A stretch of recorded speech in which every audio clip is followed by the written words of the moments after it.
Um, well, good morning. Tuesday, April 8th. Taxes are due in 1 week. Just want to say, in case you needed reminding, who needs reminding? Ever present. Um, I want you to know, however, that my taxes were paid by the end of February. But that's only because I was audited 20 years ago and I never want to experience that again. So I'm really precise about my taxes these days. Um, Anyway, welcome. Uh, and I hope everybody's having a good year. We're through the first quarter. We are into the second quarter of the year, which is just amazing. Um, and and here we are. And I am so ready for your questions if you have any. And I did want to bring to the room a question that someone emailed me about yesterday that we can chat about too. But let me know if you have any particular questions. And if you can't be on screen, you can just go ahead and write in the chat, and I will pick up the question there. Happy to answer it. So, um, anybody got anything this morning on the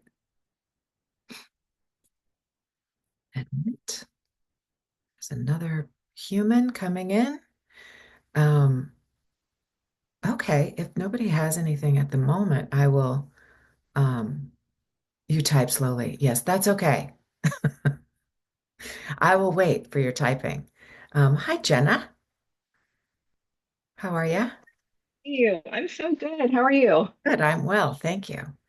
I was just putting out the call for questions as you were coming in. So just feel free, anybody, to put your hand up in the with the reaction button, like that hand little button is always helpful to me. Um, All right. Well, Diana, let's go. What's up? What's up? How's it going? I'm good. I am good. Um, I generally live by, in terms of the questions about communication with agents, and Yeah. usually I try to keep a low profile. I just get everything in on time. If I have a question, I try to keep it brief. What do you recommend in terms of? I think you probably know that I would love to one day follow in your footsteps and somehow be involved in Star Trek. Do you let your agents know what kinds of things you want to be submitted for? I find that I'm submitted for a lot of things that I'm a great fit for. I feel so grateful to Yeah. have such great advocates. Did you, when you were newer along in your journey, reach out with that kind of information?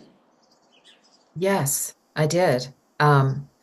I th that was part of the process when I way back in the dark ages when I moved from Sandy Schnarr talent over to SBV talent, and I want to say that was 1998. I think, is when I moved over there.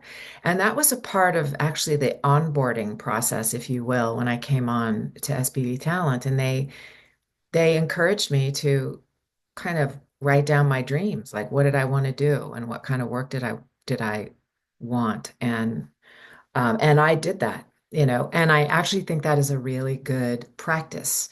Um, to verbalize and and actually even just for yourself, to write down and keep in front of you the things that you want to do. And I had income goals. I had I wanted a car campaign. I I was, I wanted promo campaigns. Things like that. And I wrote them down, and I think it's a good I again, I think it's a good idea to do that and to be as specific as you can. And I think it's great to communicate that kind of thing to your agent. And um and I think you can you can even, in your subject line just say things like, you know, here are the dreams I'd like to share with you, or whatever it might be, right? And just say I wanted to share with you my goals, and the things that I am working toward, and I just thought it would be a good idea to share those with you since we work in partnership to make these things come to fruition.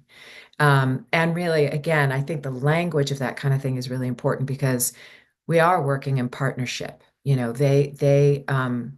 We pay them 10% or 20%, whatever the case may be.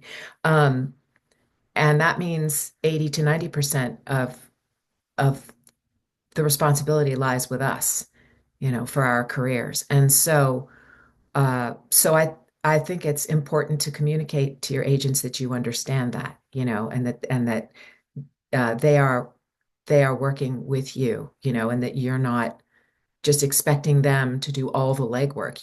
We are the ones who do the primary legwork. And I think a piece of that legwork is to communicate to them what it is that we're after, and I think it's something positive, uh,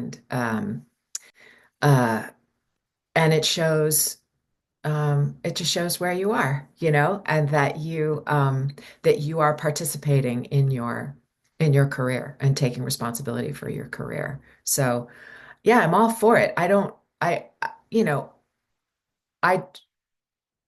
on the flip side of that, I don't think we necessarily can expect that they're going to respond to us, in vivid detail, their thoughts about all the things that we write down. But if they respond with, this is great, thanks so much for sharing, call it good, that they've seen it. And even if you are expecting any kind of response, I would give it some time. I wouldn't, it's like, I wouldn't expect anything in 24 hours, 48, even a week. I wouldn't, I think about the fact that my agent gets 1,500 emails a day, you know, and somehow she manages to get back to me, you know, 72, 96 hours. I find that to be miraculous, So that would be my thought about that. And really to say like, oh, it's my dream to be in a to be in something Star Trek. And so if ever you see anything like that, man, would I love to, if it's appropriate for me, I'd love to, you know, that's great. I mean, if I received that as an agent, I'd be like, right on, this person knows what they want and is putting it out, and I would take that as a real positive, so Thank you so much. you're welcome. You're welcome. Jenna, caught you Hello. mid bite. Sorry for eating in front of everybody. It's like such a Zoom sin, but I am starving. No problem at Okay, all. so I booked my first national commercial. Yes. And Congratulations. thank you. And they want to do a live directed session Huh? this week. And I have never done one before. Ah, And so I'm very new to this still. I've only been pursuing voiceover for about 6 months now, and this is the all right. first time anyone asked me for a live directed session. And I was just wondering if you had any suggestions and tips um, going into this. Yeah, for sure. Um, you got your booth all set up? Yeah, I mean, I've done some live stuff before, but it's like audio dramas, so I wouldn't really call it a live directed session for like where I'm the only one talking. It's set up live so the actors can all be in the Sure. room together. So I've got my camera in there, and everything like that. I've got Zoom capabilities and all that. It's more just like during the session itself, what should I be expecting? What should I do to make it seem like I have done this before?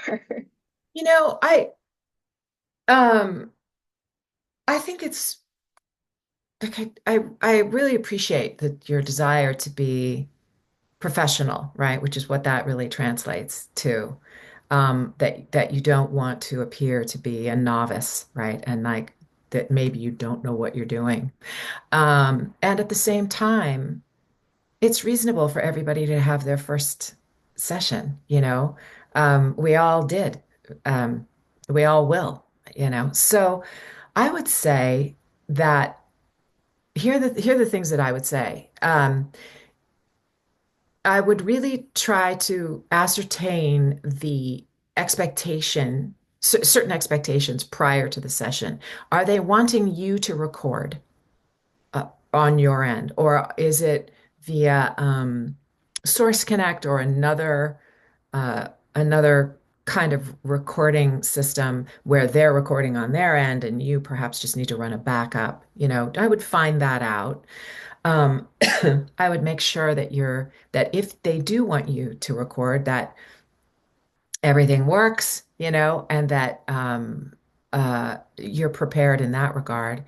Um, and and I also this is something where I probably differ from several other voice talent in that I am not an engineer and I don't pretend to be. And so if they say things like, "Can you play back take two?" or and I go, "Actually, I can't because I'm not set up for that." And they're like, "Okay." You know, and if they say, "Can you mark it?" I'll say like, "I can put markers around it." Yes, right? And I've slated it so that you can hear that it's take two and you know where to go. So I don't overpromise in that sense of like what my engineering capabilities are. Um, I do think that there are voice actors who have mastered those kinds of things, and that's a bonus, you know, and that's a valuable thing. But not all of us are, you know, built for it, and I for one am not, and so I let them know fairly early if they ask, you know, that I'm, you know, that I can send them a complete raw sound file and that their engineers will do a much better job than I ever could with anything, right? Um, so uh, um, so I would find out if they need you to do a backup recording, right? And then I think aside from making sure that your sound is good and that your recording levels are good and that it's clean and quiet, um, you just have to be open to direction. That's really at the heart of it. And if they ask something of you that you don't understand, it's perfectly reasonable for you to say, "Can you clarify that for me? I'm not exactly sure what you're asking of me." It's totally reasonable, far better than, you know, pretending because you're nervous about what they might think of you. You know, it's far better than that, right? To pretend that you can do something that you can't and then have them be disappointed by something on the back end, right?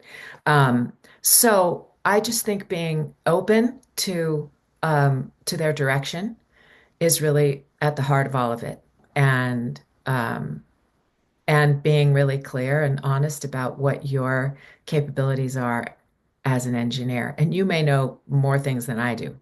You know, I never signed on for that is my thing. And that's like it's such an old school vibey thing to say, like, yeah, well, we didn't do that back in the day, so I never really learned how to do it. And you know, you guys have engineers, so I'm a voice actor. That's what I do, you know. Um, so I don't know. Is that helpful? Is there anything more in there that you need or something clarified? It is helpful. And even just kind of that little nugget about they might ask you to put a marker or, you Uh-huh. know, note somewhere in the audio, like say this is take two or Right. something. Just those little things are things that I hadn't really thought of that might be useful to them. So thank you. Yeah, and even saying things like, "Do you want me to slate each take?" You know? And then, oh my goodness, I ask that question all the time and I slate the takes and then I get lost as to which take it is. And I'm like, "Does anybody know what take we're on?" You know? And I just ask, you know, we're just people. We're just people exchanging our gifts here, you know. They're the writers, they're the producers, there's an engineer there, and you're the voice talent, you know. And so we're all coming at this to make a thing. And so people forget, you know, it's like I'm like, what take is this? And what, and sometimes I'll even say, I'm sorry, what was the thing you wanted me to add on this, or how you wanted me to do the ending, or like, it's all good. It's all fine. We're all just humans, It's very, very rare that I've come across, a producer or director that's difficult. And and I would say if you do, let it ride. Some people are difficult, but that doesn't mean you're doing a bad job. And ultimately, we are there to do what they ask of us to do. Sometimes you run across something that's grammatically incorrect, and I will try in my way to say, is that how you'd like it read? Do you want the S on do you want the plural there, or do you want the singular? And sometimes they go, yeah, just read it like it is. And I go, okay, that's you've hired me to do this, and so that's what I'm going to do. And sometimes it'll cause them to go, oh, yeah, that doesn't match up. Can you read it's just a grammatical error that they might miss or something. But ultimately, we're there to do what they ask. They haven't necessarily invited us into producing the thing for them, right? To be partners in producing. They're just asking us to record the voiceover. So, uh, so in this case, they are the client, and I think the adage is true, even though it's false, that the client is always right, um, and that's our job. So, but don't let any of it throw you, you know. You're free to ask questions, you're free to clarify, and you're free to to be new, you really are. So, anything else about that one or anything else I can clarify? Thank you. That was really helpful. Okay, good. Good, good. Congratulations. It'll be fun. If you can, at the end, ask them um, to send you a copy when it's appropriate to send, so that you can use it for your reel. And you can also ask them, is there a specific person to whom I can direct an email, so that you can take the responsibility, right, of asking them later on and not sort of leave it on them to remember, to send it to you. So yeah, that's always a good idea to try to get copies. Yeah. So right on. Good. Congratulations. It's exciting. Next. Oh, I can't remember your first name, but I see you. Bonita voice, beautiful voice.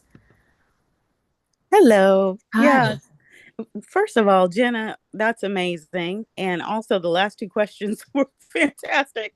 I wrote copious notes.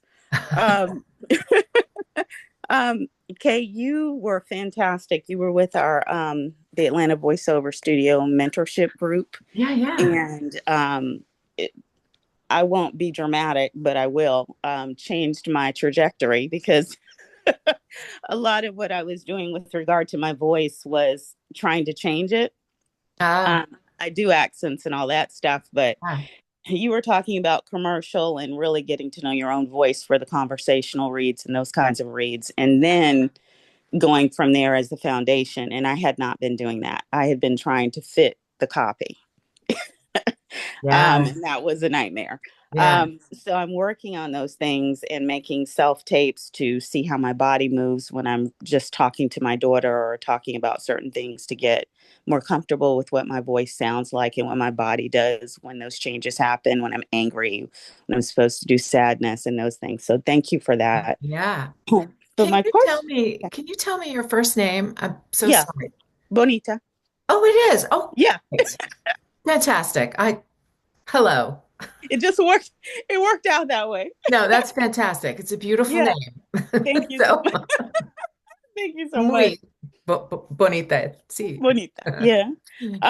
It's so now I'm in a situation where people are talking about making sure that you know what you sound like or who you sound like. They're saying that you should get an evaluation to find out, do you sound like Tiffany Haddish? Do you sound like Viola Davis, is that actually a movement? Is that something that I should get done?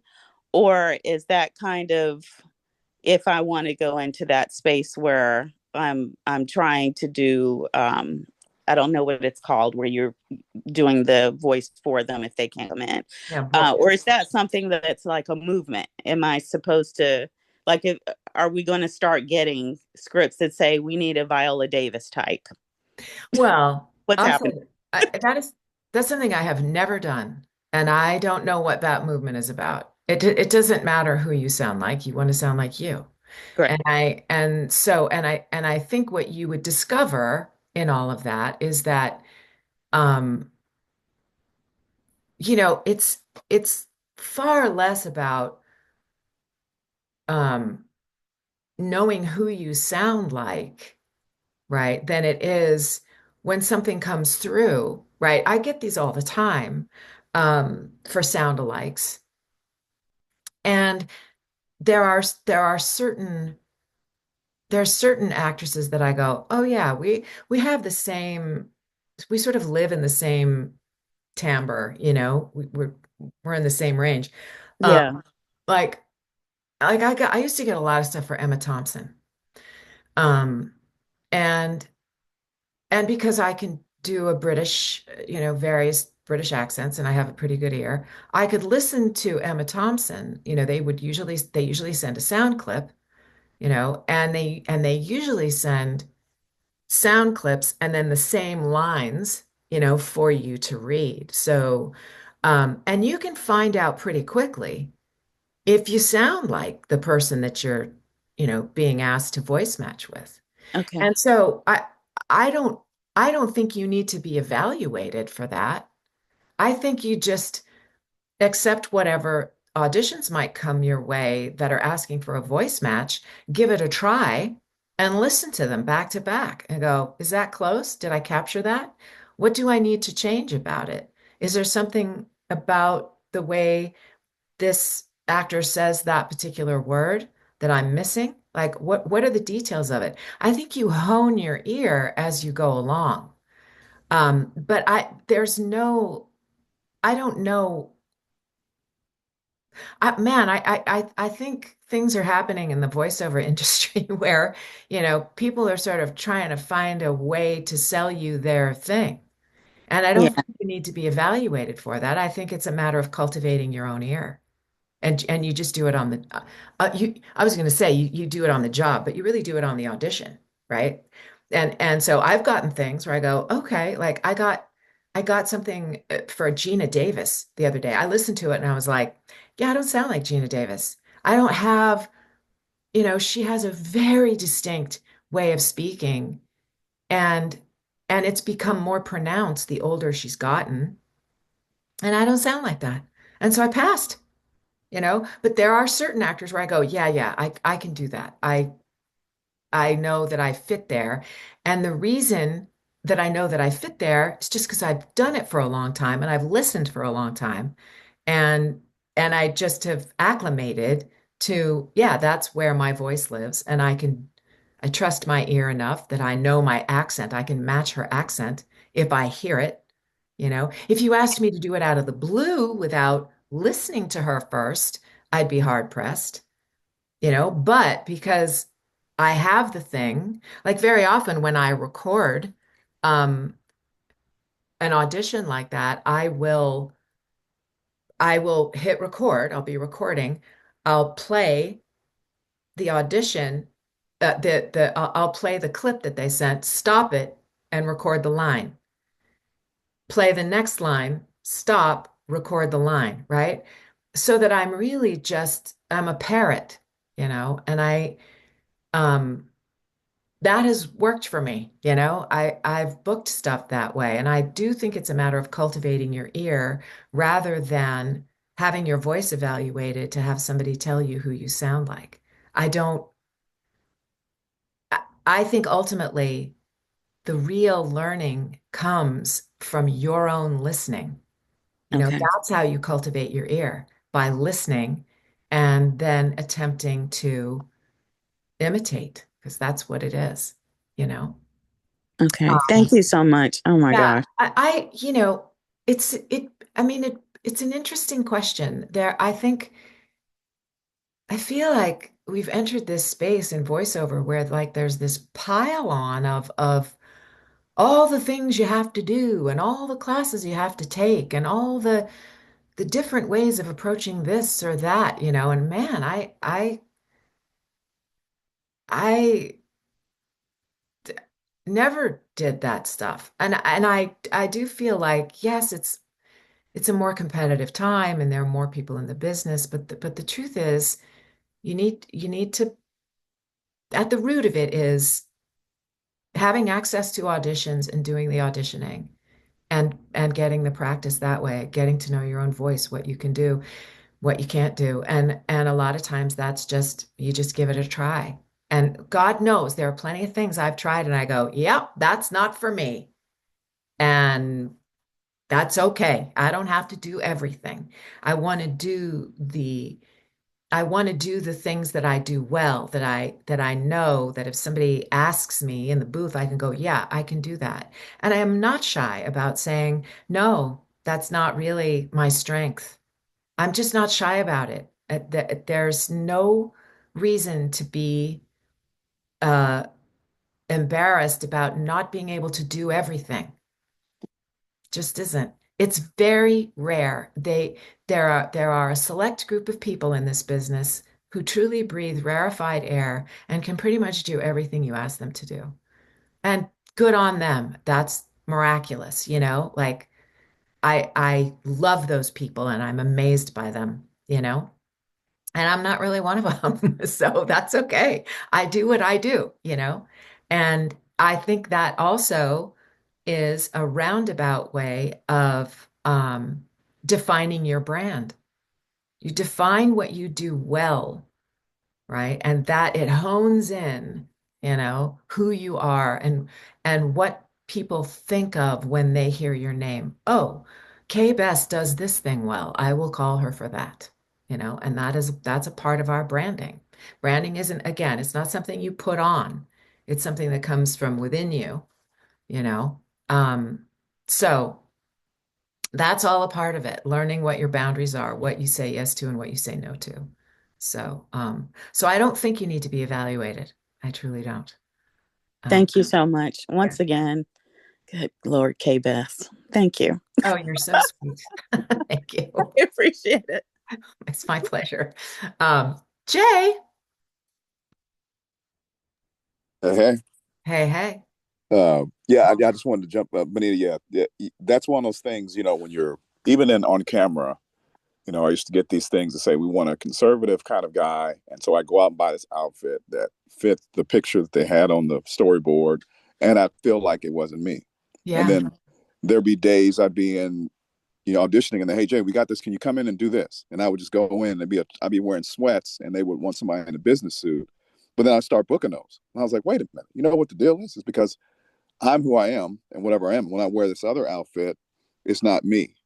And so I think the same with the voice. One thing I see when I see those references with all these different actors and actresses, it's when you look at them, well, they sound a certain way. If they wanted that sound, they would say sound alike. But it's just there's a right. confidence in how they say it. And Yes. so if we're in tune with who we are, and if you look at it, just seems like now, especially I think it happened when we had the strike and they started doing with this reality TV. They wanted real people. So with us, it seems like to me it's a movement towards real people, but it's also changing a little bit with the administration. But that's a whole other thing. Um, but I Yeah. think as long as you're in tune with who you are, and you're collaboratively approaching this copy to make it come to life, then you're not thinking, okay, I got to be this way, because then Yeah. you're not yourself. Because what's Yes. going to, so that it's easy to get lost because you get lately. I've been getting these sheets that's half the page is red, then there's references that go down, and then the second page is two or three lines. I'm like, wait a minute, it's just, and then you got to make sure we want it labeled with the capital, and then my agent will say, Jay, it's supposed to be in all capital. Okay. It's like, but the other three you sent me, and they all have, it's like, are you trying just to eliminate us just on the labeling? It's so true. And they say, they say that there's a possibility that your audition will not be heard if you do not label it properly. It's Yeah. like, okay, but you bring up a good point, because there is a distinction between somebody requesting a voice match and someone saying, we want this type, right? And so I get stuff like that all the time where they say, we want like a Meryl Streep, a Viola Davis, a Sigourney Weaver. And so you have to look at that and go, what do all those women have in common for me, right? When I get that, what do all those women have in common? Well, they have some age on them, right? Mhm. They're not young, but they're full of wisdom and perspective and there's an intelligence about their read. So Mhm. that's what I take. So they want someone who has some experience and who's gained some wisdom. And so I'm like, yeah, I can bring that. I'm in my 60s. I got that. I don't even have to try. It just lives there. Mhm. And so as opposed to we want a voice match and here's the clip that we want you to match. You know, Mhm. those are two different things entirely.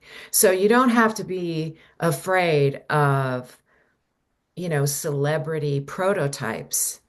They're not necessarily suggesting that they want you to sound like Sam Elliott. It's just they want some texture in the voice, right? And frankly, I'll get things where they say we want it to be, gritty, like almost like a smoker's voice. And I'm like, okay, pass. I don't sound like that.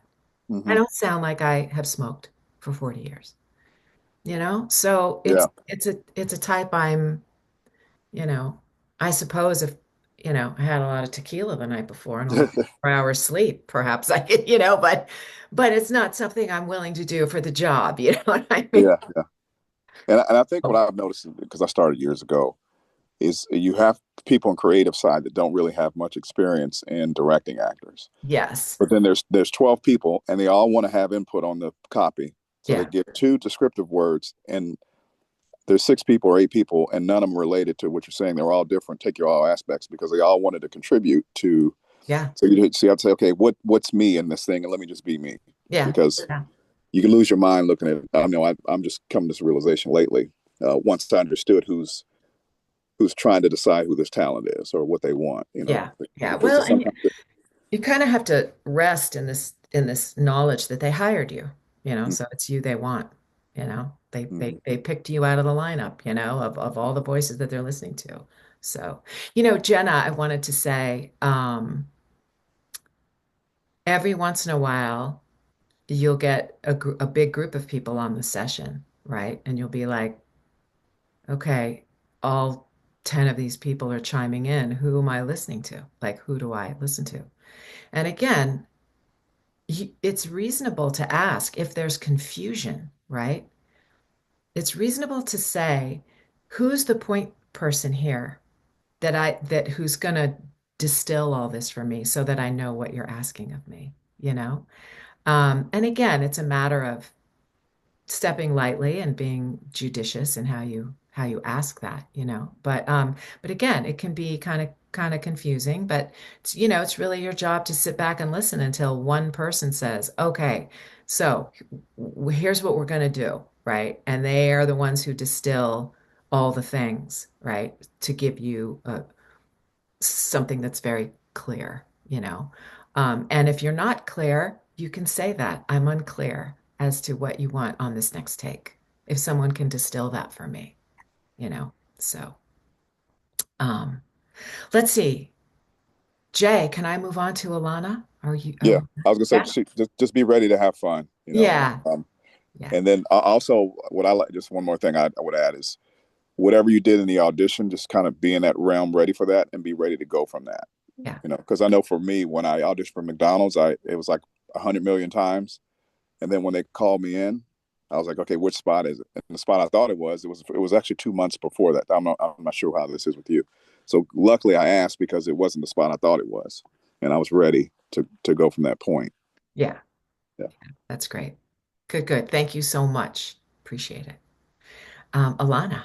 Yes, hi, Kay. Hi. I would just wanted to confirm what you were saying about the sort of sound-alike voices Mhm. when those specs or the auditions come up. And it just reminds me of an audition I had some time ago where I had to do um, the voice for several quotes from professionals or motivational speakers or philosophers. And I did the audition. It was about, I sent at least five. I sent it in and they called me, I booked the job. But what I found was interesting was that there was one section because I was curious as to why they wanted me to do the job. And there was a quote from Maya Angelou. And he told me, he says, because we were looking for someone who had a voice that was similar to hers. Yeah. Yeah. Yeah. And I was just laughing when you said, oh, well, you don't have to sound like someone who's been, smoking for 5 years or whatever. I do sort of have, what do you call it? Texture. You have texture in your Yeah, voice. yeah, the texture in my voice. And so yes, yes, I would say just go for it. If you feel good, you don't have to be Viola Davis, Right. but just be yourself, but be able to maybe sound like her or how she might present it in terms of style. And then see where it goes. But Yeah. definitely, work with it. Yeah. Yes. Yeah. For sure. That's great. Thank you. Mhm. Um, I wanted to again bring something up that someone brought up to me yesterday through email about um, it's kind of a what do I want to say? It's a it's a communication issue, and how do you handle a scenario like this kind of thing? With somebody who had paid for a workshop that then the workshop was canceled and slated to be rescheduled, but didn't get rescheduled. And then I think got scheduled a number of months later to a date that didn't work, right? And so, do you have the right to ask for a refund, right? And um, and I think we get and I would say straight up, yes, you do have a right to a refund, because when something like that happens, if you've signed up for a particular workshop on a particular date. That's why you did it.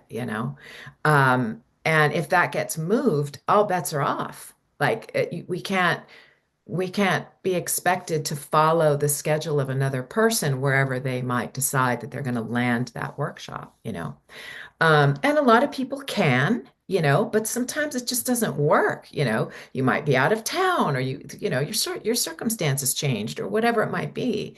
But you have a right to ask for your money back, plain and simple. So, but I think a piece of what can be at issue is, we have a lot of reverence for the coaches that we hire, right? That we want to work with.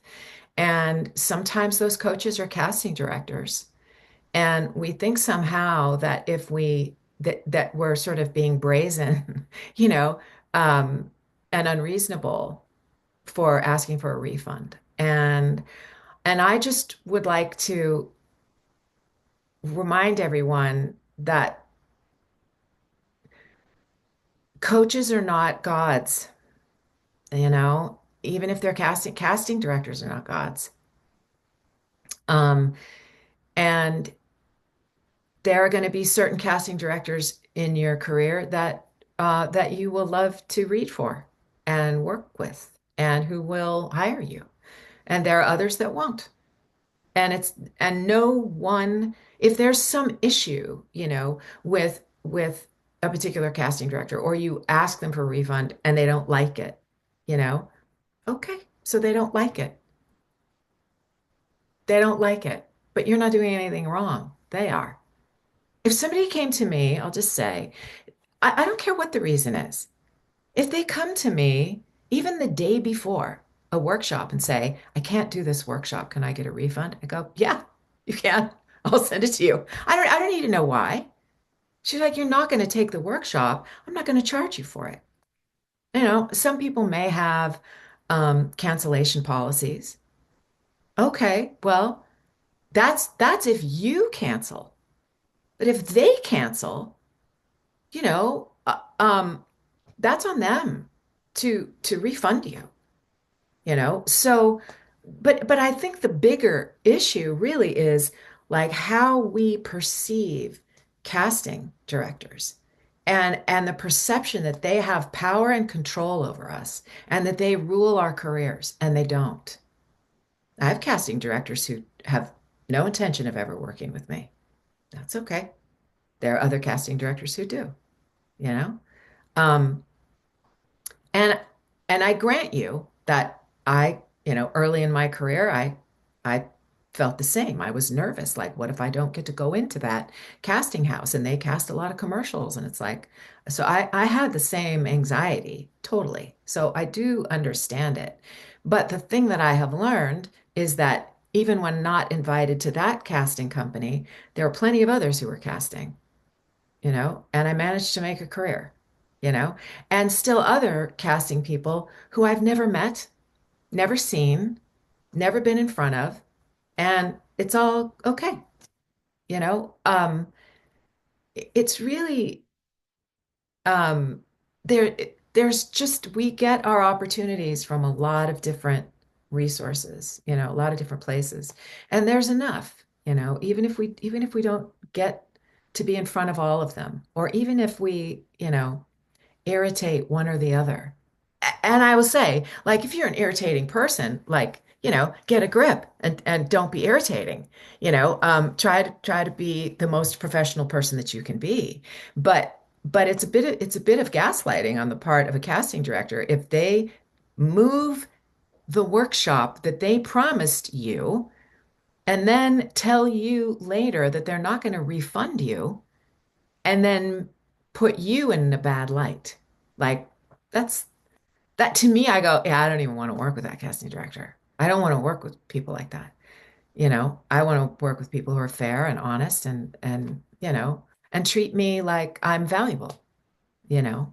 So, for me, I think that is what's at the root of the issue is this idea that, oh my God, is it unreasonable for me to ask for my money back? And I don't want to piss off this casting director. It's like, I really understand that it takes nerves of steel to kind of go, okay, well, maybe asking for a refund is going to irritate them, but I'm not the problem here, you know?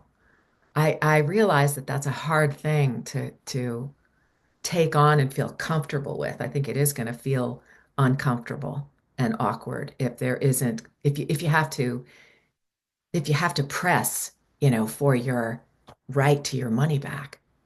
And again, if you take a bird's eye view, if someone were asking you, what do I do in this situation? It becomes more clear if you get a bird's eye view and go, yeah, that you gave that person your money in good faith and they didn't provide the thing that they promised you on the date that they said it was going to happen, So it's reasonable to just say, this doesn't work for me anymore, so I would like a refund, you know. Um, so I just wanted to address that for everybody because I think it's a common fear that we all have or have had that, oh, if I piss off a casting director, you know, then it's going to affect my career. No, no. You just gonna have to trust me on that one because it does feel kind of awful, but given time and keeping it in perspective, you go, yeah, that was a blip. It's a blip on the screen and it's okay. It's all okay. So, um, anyway, just wanted to address that one. Anybody else have another anything? Let me look in the comments here. See what we got going on. Um, okay. Source Connect and Zoom. Okay, Jenna, that's interesting. So they asked for Zoom, Jenna. So uh, I just want you to know that if they've only asked for Zoom, that does mean that you will be recording the session. Yeah, okay, good. We just look through. Um, let's see. Yes, I adore Atlanta VO Studios too. Um, what's the reasonable cost range for private coaching? That's a good question. Um, I would say that it's probably what, well, reasonable cost versus what people actually charge. I would say that the average cost, or what I would say is an acceptable cost range, is between $200 and $250 for a private hour. People do charge more than that, and you know, that would be an unreasonable thing to me. Um, uh, I, and I'll say this about that. I think private coaching is something that should come later in a person's career, and that group coaching is really the best, most economical. It's not just economical, it is the most, um, what do I want to say? It provides the most learning opportunity because we learn so much in listening to others. So it's really valuable in that way. And you get a sense of where you are, you get a sense of sort of where you fit. And that's a really important thing because we do so much of this on our own. Um, and we can't know, when we're just in our booths recording by ourselves, like how do I compare to other people? And it's a good barometer, You can kind of go, oh, I think I'm doing okay, or oh wow, I have a lot more to learn, or yeah, I think maybe I could take some private coaching and really hone in on a couple things because I really have a good grasp of what's going on, right? It's just a really good barometer, and you learn a lot listening to others. Um, and so in that regard, I think then private coaching, which should be undertaken less frequently, um, you're not spending so much money, right? Like, man, it can be a really expensive venture, where your money is better spent on group classes. Um, so and then when you do sign up for a private, you can again really hone in on something very specific that you're working on, or if it's career guidance or something like that, again, it can be very specific to you instead of general voiceover knowledge, which is truly best learned in group settings. So um let's see. Is it necessary to have a professional demo for animation, or can we DIY to do beginner jobs on Fiverr and other formats? I think you can DIY in the beginning. Again, what you want is to be able to build experience. I think having professional demos is a really good idea, but don't make them too soon, because they are expensive. Um, and a lot of times, what we're doing when we're making a professional animation demo in particular, or a promo demo, we're going after agents, right? It's a tool to seek out representation, to find agents who can provide you with those auditioning opportunities. And when you move into that level, that realm, your demo, like your demo and a good range of your experience needs to have come to fruition, right? So that you really can do what's on your demo, and you really have proven that you can create characters, and whatever you put on your demo is something that you can do. That's super important. So, let's see. Was there another? Okay, that's good. All right, Jay. So you kind of answered my question. So I was looking at your website and looking, and I remember taking your workshop in SAG after you did. I may have been last year, year before last, on Yeah, just commercials, like keeping the read real and not, you know. Um, I was thinking I needed a coaching session with you because I'm doing commercial. I once in a while get video game and stuff, but honestly, at the beginning, I didn't really care about those, but now I'm like wanting to do them. yeah, But I see live announce, I see promo. I have the natural thing for that. And some of my friends think I am doing some of the promos on networks because the guy that uh-huh, does NBC was the same voice print. yeah, So I think probably that in that case, I would probably need a one-on-one to kind of figure out where to go from yeah, here. Yeah. Okay. yeah, yeah. I would say, I mean, if you're working and you're trying to hone in on specific things, right, that you want Mhm. to do, that's a good time for some private coaching. Okay. I Okay. think. Yeah, yeah, Excellent. good. Alana, one more time. Yes, hi, Kay.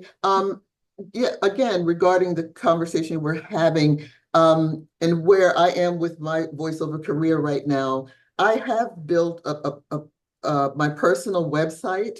I've put the finishing touches on it. I've had a few professionals to check it out, help me refine, you know, the page, etc., and it's pretty much ready to go. But my question is about, well, for example, where I am right now, I've been away from voiceover for a while. I had to get back to other work that I do.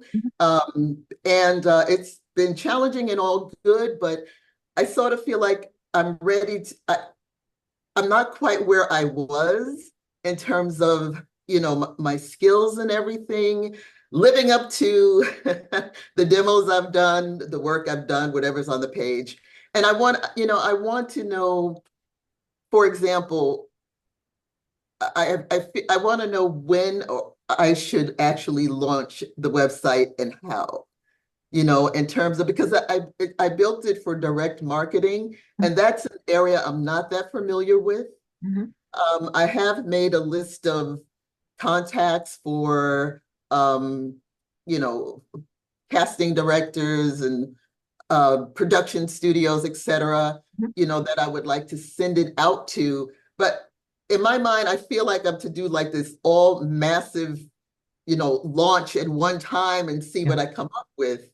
And then I'm like, no, I'm not ready for that. So Well, do you, I just think you launch the site when the site's ready. It's really like saying it's making yourself available is what it is. It's that if you give a card to someone or you give someone your name and you say, I, I'm a voice actor, and they go, oh, thanks, right? Thanks for the card, or thanks for your name, and you say, yeah, here's my website, and they can just go to your website and you'll be there.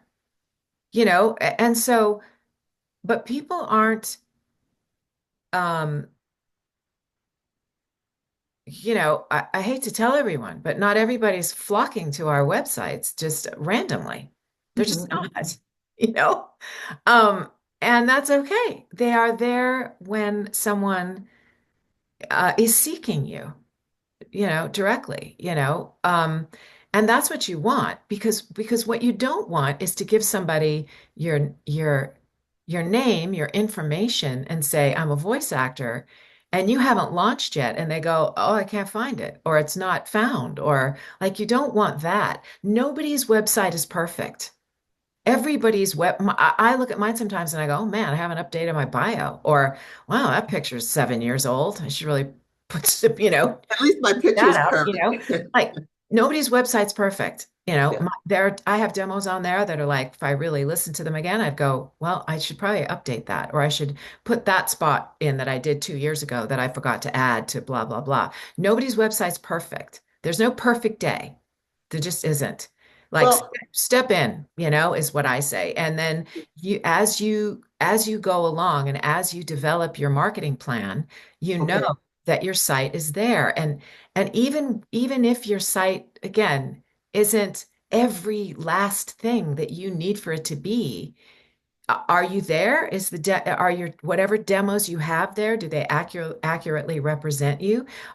Is your email up to date? Can they contact you? Is it in that way? Is it live? If as I think a lot of people, this surprises me, and I think it's a little bit of an old school problem, that people have websites and then they forget about them. And then it's like, oh, wow, I'm not even with that agent anymore. They haven't Mhm. even updated sort of where they can be found. It's like, yeah, that's the kind of thing you want to stay on top of. But again, nobody's website's perfect, you know.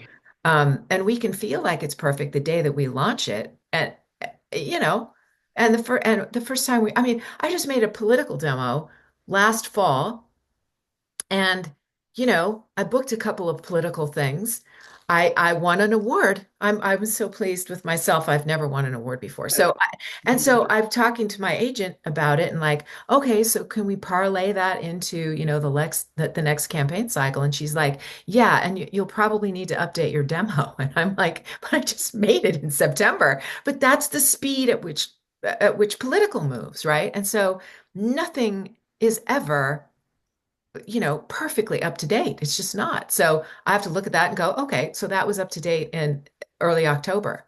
And now it's going to be in 6 months, it's going to be a new campaign cycle, and there's going to be updates that are necessary. So it's constant. We're constantly updating and getting Okay, better, and I, it's I never think the perfect. question, So yes, I understand, and I think it's pretty much ready to go. It's relatively current, so I'm good about that. But I think it's the campaign, the marketing campaign, which is what I haven't done yet, and I yes. need to know, what exactly it is I need to do to kind of get that rolling because I Yeah. am seeking representation. Yes.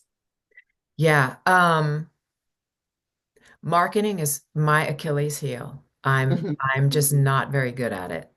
Well, Um, you just touched upon it because you're in the mix though, as you yeah. said. Yeah.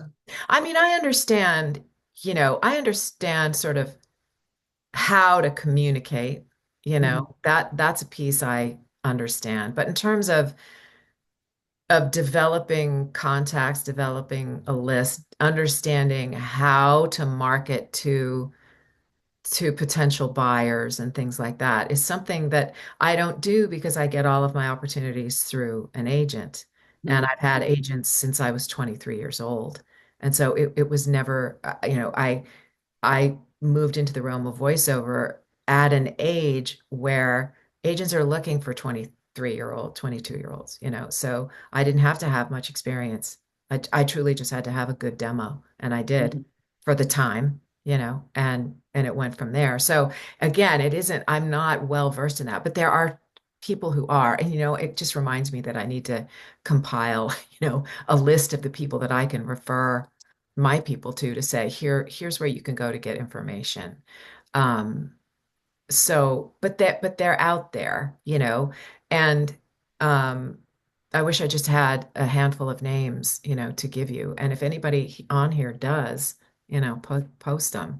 Well, But sure, I'd again, appreciate that. Yeah, I think yeah, I just really have to get going and write the emails and yes. follow from where I left off and put it out there, you I'll tell know. you, my friend Danny States, I don't know if any of you know Danny, but she's been a voice actor for, I don't know, 10, 12 years.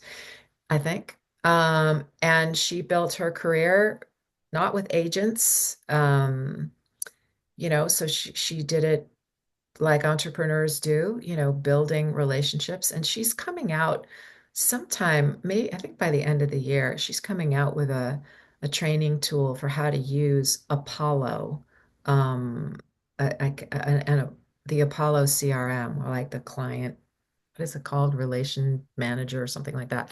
Um, and I'm actually going to buy that thing because I'm like, what is that about? Like I need to, but it's how to use this particular tool to organize your emailing to potential clients. So I'll throw that out to you. And then in the chat, this is a really good one.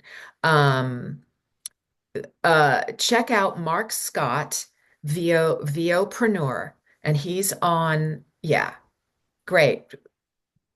Yeah, a couple of you have put this in here, but vopreneur.com. It's in there. I have met Mark. I know Mark. Mark to me is like they're just great, right? And Yes, I they think I'm built familiar their with them. Yeah. yeah, they built their careers, the new school way, right? So they understand this in ways that I do not. But they're also good people. Mark Scott is good people. So Mhm. um, he's Canadian, I think, and um, yeah, and Tracy Lindley is another really great resource um, to understand how to use LinkedIn um, as a as a means of finding clients. So Right. thank you guys so much for those. Those are actually two that I recommend a lot, and they Yes, just were thank not on the you. tip of my Mhm. tongue. So they're both very good. I have taken Tracy Lindley's course. I bought her course and I worked through her course for LinkedIn. It's a good one. And Nava just had a pay what Pay you what you will with her. will. Okay. Um, Yeah, Nava is a good resource too for all kinds of things. But those I think are some really good ones for you to check out as to try to give to find some direction, for Yes. what you're at. Great. So Thank you. very Some of good. them I'm familiar with, but I really haven't acted on them yet Yeah, because I've been, as I said, I'm just kind of returning to the whole scheme of things. And now I have a little time and money freedom again. So yeah, I really want to be able to launch yeah. my uh, my site. Yes. Great. Yeah. Thanks again. Fantastic. Okay. You are welcome. Um, any last questions? We've been at it for an hour, and I just want to make sure that I get to you if you have any other questions in there. I don't see anything else in the chat, but really great questions, you guys. I really appreciate it. And thank you for the hearts, Diana. So sweet. Um, and I remind you again to get your taxes done. And I know. Ugh. Um, and I'll see you next month, if not online. And yeah, there we go. Yeah, we'll see you in the middle of the second quarter of the year. Crazy. So, thanks you guys for being here.